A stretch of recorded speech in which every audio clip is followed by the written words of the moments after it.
Alright guys, welcome back to my channel. Today we're going to be covering top 5 most common mistakes with regards to the bug out bag itself. Now these mistakes can also apply to one's get home bag, but generally speaking you see it made with bug out bags. At least I do every time I watch a video on YouTube in which someone says, hey, here's my bug out bag and here's all the stuff inside of it. So let's get into it. Number 1, and this is something I covered in the second ever video that I uploaded to my channel. It's basically a lack of cold hard cash in one's bug out bag. You absolutely need money in your bug out bag. As for the reasons why, please check out that particular video. I personally feel comfortable with about $1,000 in various denominations scattered throughout the bug out bag. Some people might feel comfortable with less. Some people might feel comfortable with more, but you definitely need cold hard cash in your bug out bag.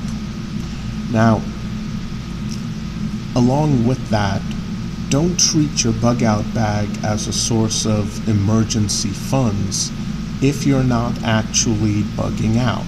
Meaning, don't take the money out of that bag planning to replenish it later, because chances are you're going to forget. And that actually brings us to number 2, taking stuff constantly out of your bug out bag, whether it's, again, money, whether it's a multi-tool that you find to be really useful around the house, whether it's food that's in your bug out bag.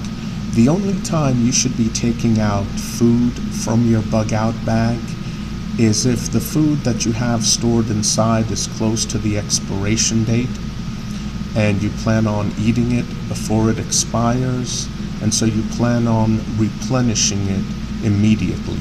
With that one exception, don't constantly take stuff out of your bug out bag, because you're going to forget to put it back in. You're going to procrastinate, or you're just going to flat out forget, and God forbid you get into a bug out situation. All of a sudden that multi-tool that was really handy around the house, well, you left it at home. Or this particular tool that you needed, you were using it in your garage to work on your car, and that's where you left it.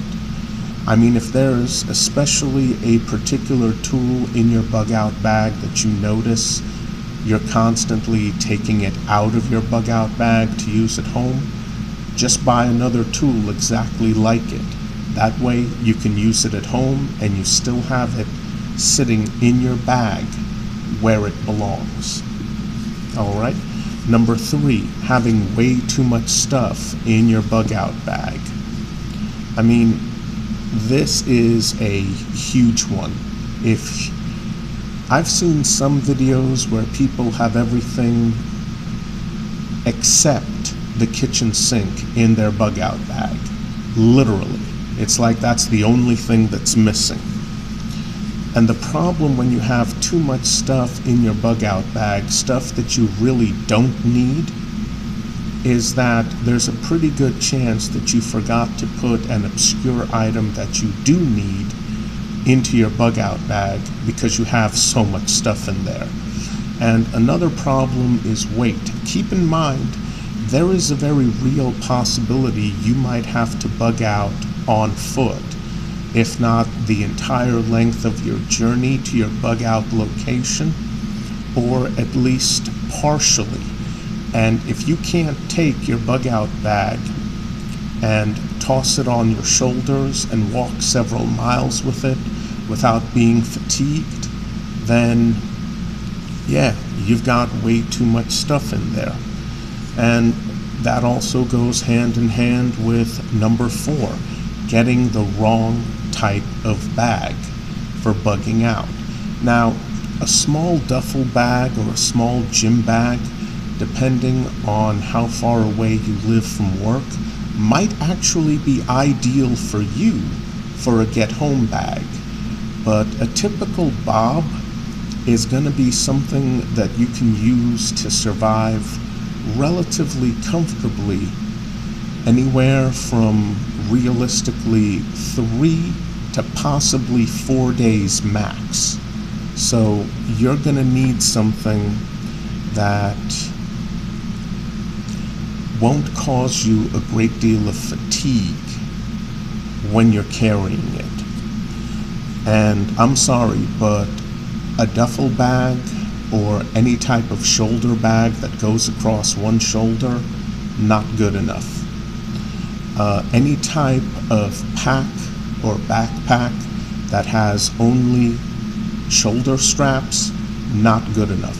The vast majority of the weight in your bug out bag should be taken up by a very thick, padded waist strap that is part of your bug out bag. And if the bag comes with a sternum strap as well, that's even better. But absolutely, the majority of the weight should be taken up by the waist strap. If it's being taken up by the shoulder straps, you bought the wrong bag. And finally, number 5, highly controversial. People forget to put self-defense tools in their bug out bag. Now, I'm not talking about your main knife, which is going to be about 6 or 7 inches.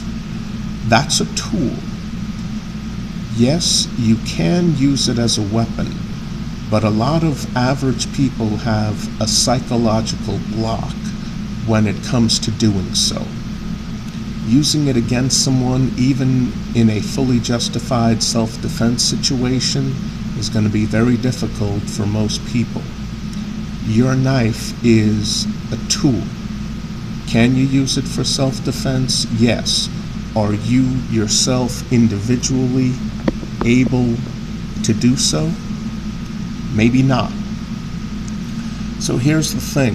If you live in a jurisdiction where you can do this, get yourself a compact pistol, preferably in caliber 9mm or higher, or get yourself a short-barreled, snub-nosed revolver, preferably in .38 special or higher, and put that along with a good but inexpensive belt holster into your bob, along with plenty of extra ammunition, extra magazines, and a cleaning kit.